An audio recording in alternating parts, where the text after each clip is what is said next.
नमस्कार दोस्तों, NEET UG national eligibility cumulative entrance test exam for undergraduate students. यह exam उन students के लिए आयोजित किया जाता है जिनकी 12th में बाय होती है और इस एग्जाम के जरिए वह देश के विभिन्न गवर्नमेंट और प्राइवेट कॉलेज में मेडिकल में अपनी सीट पा सकें, जिसके जरिए स्टूडेंट्स MBBS, BDS, आयुष आदि कोर्सेज में अपने एडमिशन ले पाए। यह एग्जाम NTA यानी नेशनल टेस्टिंग एजेंसी द्वारा 5 मई 2024 को ऑफलाइन मोड में आयोजित किया जाता है, जो कि 3 आवर्स एंड 20 मिनट्स का होता है, जिसमें 23,33,297 स्टूडेंट्स अपेयर होते हैं और NTA द्वारा यह एग्जाम 571 शहरों में आयोजित किया जाता है, जिसमें से 14 शहर आउट ऑफ इंडिया के भी होते हैं। यह एग्जाम 4,750 सेंटर्स में 13 लैंग्वेजेस में NTA द्वारा आयोजित किया जाता है, जिसमें फिजिक्स, केमिस्ट्री, बॉटनी और जियोलॉजी से MCQ टाइप क्वेश्चंस पूछे जाते हैं और हर एक सब्जेक्ट 2 सेक्शंस में डिवाइड किया जाता है। सेक्शन ए से स्टूडेंट से 35 क्वेश्चंस पूछे जाते हैं, जो कि 140 मार्क्स के होते हैं और सेक्शन बी में स्टूडेंट से 15 क्वेश्चंस पूछे जाते हैं, जिसमें से स्टूडेंट्स को केवल 10 ही क्वेश्चंस अटेम्प्ट करने होते हैं, जो कि 40 मार्क्स के होते हैं। यानी कि हर एक सब्जेक्ट से स्टूडेंट से 50 क्वेश्चंस पूछे जाते हैं, जिसमें से स्टूडेंट्स को केवल 45 क्वेश्चंस के ही जवाब देने होते हैं, जिसका टोटल 180 मार्क्स का होता है। इस एग्जाम में टोटल 4 सब्जेक्ट होते हैं और इन 4 सब्जेक्ट में से 200 क्वेश्चन पूछे जाते हैं, जिसमें स्टूडेंट्स को केवल 180 क्वेश्चंस के ही जवाब देने होते हैं और यह एग्जाम टोटल 720 मार्क्स का होता है। इस एग्जाम में स्टूडेंट्स द्वारा करेक्ट आंसर दिए जाने पर 4 मार्क्स मिलते हैं और वहीं गलत आंसर देने पर स्टूडेंट्स को -1 की नेगेटिव मार्किंग भी दी जाती है। NTA द्वारा 4 जून 2024 को नीट का रिजल्ट डिक्लेयर किया जाता है और रिजल्ट डिक्लेयर करने के अगले दिन ही छात्र और उनके पेरेंट्स द्वारा सोशल मीडिया पर #NEETSCAM, #NEETFraud, #ReNeet, #NEETPaperLeak trend करने लगता है, जिसमें छात्रों द्वारा NTA से कुछ सवाल पूछे जाते हैं, जिसमें कि छात्रों का पहला सवाल होता है कि कैसे 67 स्टूडेंट्स के 720 आउट ऑफ 720 मार्क्स आए हैं, यानी कि 67 स्टूडेंट्स की रैंक 1 आई है। जब से NTA ने नीट यूजी का एग्जाम कंडक्ट करवाया है, तब से एक आधी कैंडिडेट ऐसे हैं जिनके 720 आउट ऑफ 720 मार्क्स आए हैं। साल 2019 में एक कैंडिडेट ऐसा था जिसके 701 मार्क्स आए थे। वहीं साल 2020 में 2 कैंडिडेट ऐसे थे जिनके 720 आउट ऑफ 720 मार्क्स आए हैं। साल 2021 में 3 कैंडिडेट ऐसे हैं जिनके 720 आउट ऑफ 720 मार्क्स आए हैं। साल 2022 में 4 कैंडिडेट ऐसे हैं जिनके 715 मार्क्स आए हैं। साल 2023 में 2 कैंडिडेट ऐसे हैं जिनके 720 आउट ऑफ 720 मार्क्स आए हैं। लेकिन नीट के इतिहास में यह पहली बार है जब साल 2024 में 67 कैंडिडेट ऐसे हैं जिनके 720 आउट ऑफ 720 मार्क्स आए हैं। वहीं स्टूडेंट्स का NTA से दूसरा सवाल था कि कैसे कुछ स्टूडेंट्स के 718 और 719 मार्क्स आए हैं, क्योंकि ये मैथमेटिकली पॉसिबल नहीं है। क्योंकि अगर स्टूडेंट सारे क्वेश्चंस अटेम्प्ट करता है और उसमें से स्टूडेंट्स का अगर एक क्वेश्चन गलत होता है, तब भी उसके 715 मार्क्स आएंगे और वहीं अगर स्टूडेंट 179 क्वेश्चन अटेम्प्ट करता है और वह 179 क्वेश्चन करेक्ट होते हैं, तब भी स्टूडेंट के 716 मार्क्स ही आएंगे। 718 और 719 मार्क्स आना मैथमेटिकली पॉसिबल नहीं है। वहीं स्टूडेंट्स का NTA से तीसरा सवाल होता है कि 6 स्टूडेंट्स ऐसे हैं जिनके 720 आउट ऑफ 720 मार्क्स आए हैं, लेकिन यह 6 स्टूडेंट्स एक ही सेंटर के होते हैं और ये कैसे पॉसिबल है, जिसके चलते छात्र सड़कों पर उतर आते हैं और NTA के खिलाफ प्रोटेस्ट स्टार्ट करते हैं।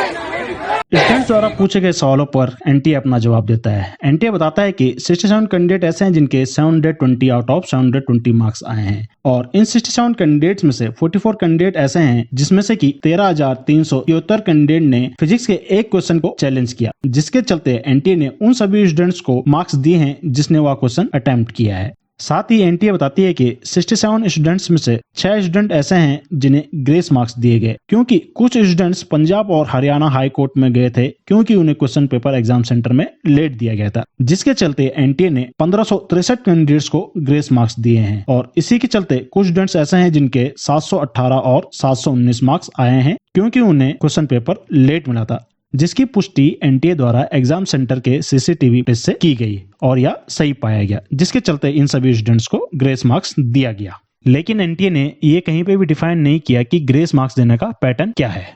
स्टूडेंट द्वारा पूछे गए कुछ सवालों का जवाब तो NTA क्लियर करता है, लेकिन 1563 कैंडिडेट को ग्रेस मार्क्स देने का पैटर्न NTA क्लियर नहीं करता है, जिसके चलते स्टूडेंट सुप्रीम कोर्ट में अपनी याचिका दायर करते हैं। जिस पर 13 जून को सुप्रीम कोर्ट अपना फैसला सुनाते हुए कहता है कि एनटीए द्वारा जिन 1563 कैंडिडेट्स को ग्रेस मार्क्स दिए गए हैं उनका फिर से रीनीट एग्जाम करवाया जाए। साथ ही सुप्रीम कोर्ट यह भी कहता है कि जो कैंडिडेट यह एग्जाम नहीं देना चाहते हैं, एनटीए उनके ग्रेस मार्क्स काटकर उनके जो ओरिजिनल मार्क्स है वह उन्हें प्रोवाइड कर दे। सुप्रीम कोर्ट द्वारा दिए गए फैसले पर एनटीए 23 जून को एग्जाम कंडक्ट करवाता है और इस एग्जाम में 1563 कैंडिडेट में से केवल 813 कैंडिडेट्स ही इस एग्जाम को देते हैं। इसी बीच NEET UG exam paper leak की बात भी सामने आती है, जिस पर एनटीए द्वारा साफ इनकार किया जाता है कि किसी भी प्रकार का पेपर लीक नहीं हुआ है। और वहीं एजुकेशन मिनिस्टर धर्मेंद्र प्रधान भी कहते हैं कि नीट यूजी पेपर लीक नहीं हुआ है। पेपर लीक का मामला आया है सर, कोई पेपर लीक नहीं। बिहार में अरेस्ट हुआ है, दिल्ली में भी अरेस्ट हुआ है सर, दिल्ली में भी अरेस्ट हुआ है सर। मैं आपको विनम्रता से कहूँ, पेपर लीक की कोई घटना की कोई पुख्ता प्रमाण नहीं है। ऐसा कुछ कोर्ट के सामने आएगा निश्चित। सर कोर्ट में हुआ है, अर्जी डाली गई है पेपर लीक की। अर्जी अगर किसी ने अर्जी डाला है, कोई प्रमाण है क्या? देखो सवाल आ रहे हैं एक तो एनटीए का उत्तर दे रहा है। आप सबका बताइएगा।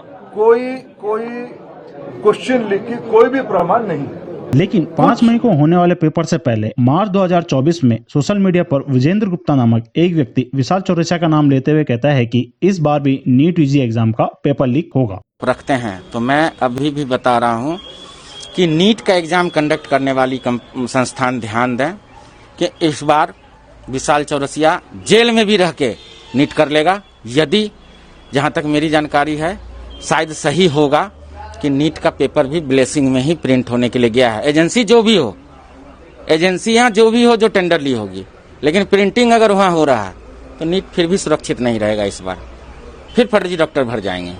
और वहीं 5 मई को जब नीट यूजी का पेपर होता है तो पुलिस द्वारा बिहार से 14 कैंडिडेट्स, राजस्थान से 6 कैंडिडेट्स और दिल्ली से 6 डमी कैंडिडेट्स को अरेस्ट किया जाता है। और बिहार पटना पुलिस द्वारा नीट यूजी एग्जाम पर पेपर लीक होने की बात को कंफर्म किया जाता है और साथ ही पटना से आधा जले हुए क्वेश्चन पेपर को भी रिकवर किया जाता है, जिससे पेपर लीक होने की पूरी संभावना जताई गई। ये देखिए, ये यहाँ पे क्वेश्चन पेपर है और क्वेश्चन पेपर को यहाँ जलाया गया है। पुलिस के लोग जो हैं किसी भी हाल में इसे रिवील नहीं करने देना चाह रहे हैं और ये जला हुआ प्रश्न पत्र है जो कि थाने में, और तमाम जो प्रश्न पत्र है इस पे कुछ अंकित भी हैं, लेकिन ज़्यादातर प्रश्न पत्र जो है वो जला दिए गए हैं।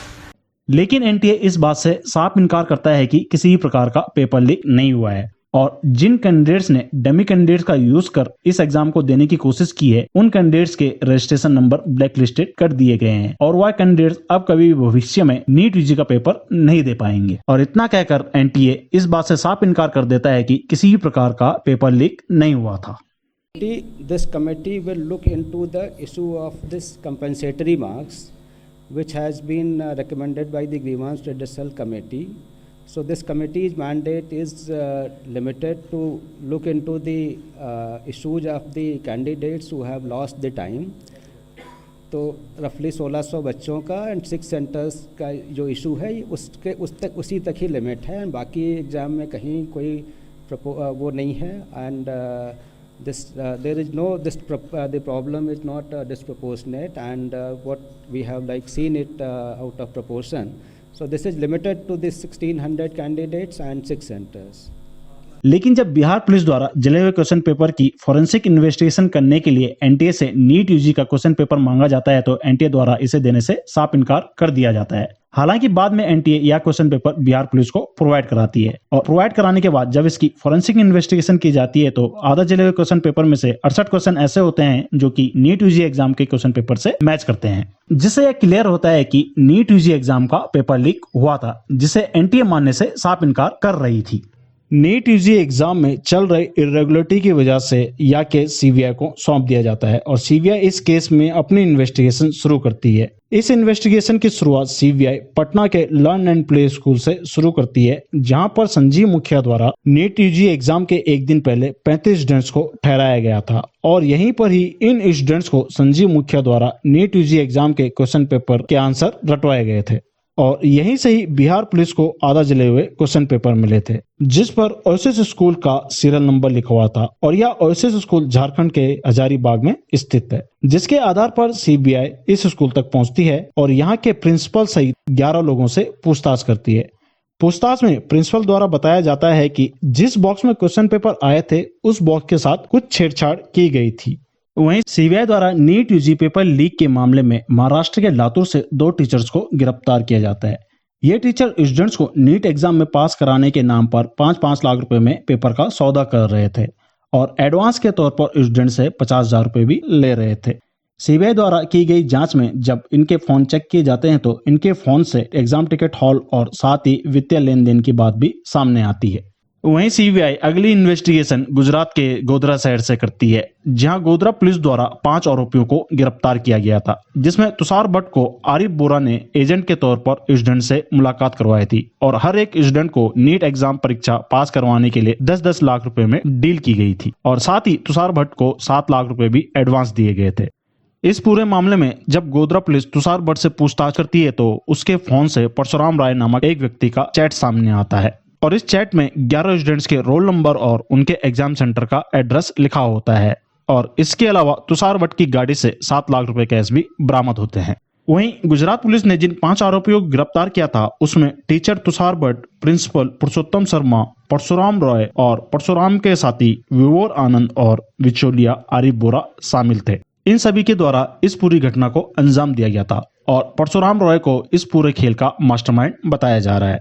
गोधरा पुलिस द्वारा यह बताया गया है कि छात्रों को ओएमआर सीट को खाली छोड़ने के आदेश दिए गए थे और साथ ही कहा गया था कि जिन आंसर्स पर आप 100% श्योर है कि ये करेक्ट है केवल उसी आंसर को ही फिल करें और बाकी आंसर सीट खाली छोड़ दे ताकि बाद में इसे भरने में आसानी हो। वहीं गोधरा पुलिस को इन्वेस्टिगेशन के दौरान परशुराम राय के ऑफिस से 2.3 करोड़ रुपए के चेक भी मिले। नीट यूजी पेपर लीक में सीबीआई अब तक 30 से ज्यादा लोगों को गिरफ्तार कर चुकी है और कई लोगों को हिरासत में लेकर उनसे पूछताछ भी की जा रही है। स्टेट पुलिस द्वारा की गई इन्वेस्टिगेशन और सीबीआई द्वारा की गई इन्वेस्टिगेशन से यह साफ है कि नीट यूजी एग्जाम में कुछ न कुछ धांधली हुई है, जिस पर सुप्रीम कोर्ट का फैसला आना बाकी है। सुप्रीम कोर्ट ने इस एग्जाम को लेकर नेक्स्ट डेट 8 जुलाई की दी है। अब 8 जुलाई का सुप्रीम कोर्ट का फैसला क्या होगा इसका हम वेट करेंगे।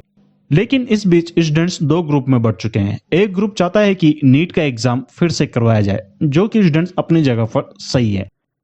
जिस स्तर पर फ्रॉड हुआ है उसने पूरे देश को नीट परीक्षा में बहुत बुरी तरह से आघात किया है। हमारे मेडिकल सेक्टर पर यह एक बहुत बड़ा धब्बा है जो हमारे साथ इस बीच पिछले 2-3 महीनों में नीट के परीक्षा से हुआ है। नीट ने एनटीए ने सबसे पहले रजिस्ट्रेशन विंडो को खोला, पेपर लीक को नकारा और अब हम स्टूडेंट्स की आवाज को दबाने की कोशिश कर रही है। उन्होंने इलेक्शन के रिजल्ट के दिन नीट के रिजल्ट को निकाला जिससे हमारी बात को दबाया जा सके।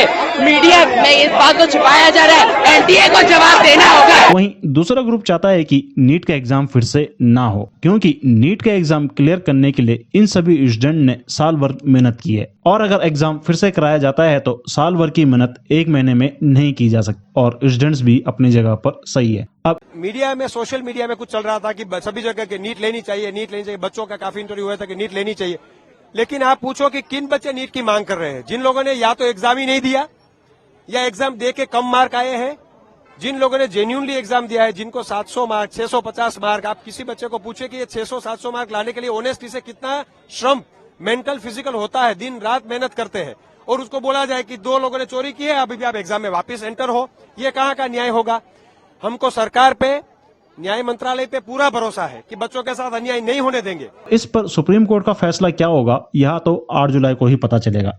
लेकिन साल 2015 में all India pre medical exam का टेस्ट करवाया गया था, लेकिन इस एग्जाम में भी पेपर लीक की बात सामने आई थी, जिस पर सुप्रीम कोर्ट ने अपना फैसला देते हुए कहा कि एग्जाम की इंटीग्रिटी भंग हुई है और साथ ही यह भी कहा कि देश में एक भी फर्जी डॉक्टर नहीं होना चाहिए और इस एग्जाम को कैंसिल कर दिया था।